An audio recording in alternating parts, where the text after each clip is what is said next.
Welcome to the Rim Break Rodeo. We hope this video helps. You start by extracting the messages you want to share. This saves time later. Open Gmail, select Conversations or a label, and either forward key emails or use Google Takeout to export as Mbox or Emil.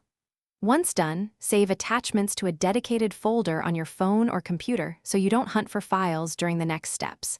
Make sure the files are readable and under WhatsApp size limits. This prevents transfer errors and keeps the content organized for quick sending. Now convert and move files so WhatsApp can handle them. Convert, Emil or Mbox exports to PDF or capture screenshots if you need message visuals. This ensures recipients can read content without special apps. If attachments are large, compress them into a zip or split them because WhatsApp caps file size.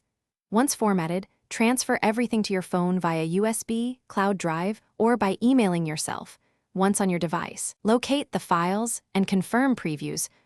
Finally, open WhatsApp and pick the recipient or group. Tap Attach, choose Document or Gallery, then select your PDF, image, or zip. You can add a short message explaining the content and press Send. Make sure the delivery checkmarks appear. If a file fails, check that it's under WhatsApp size limits, that the app has storage permissions, and that you're on a stable connection. If problems persist, re-export as a different format or upload to a cloud link and share the link instead. Thanks for watching. Consider subscribing if we helped you.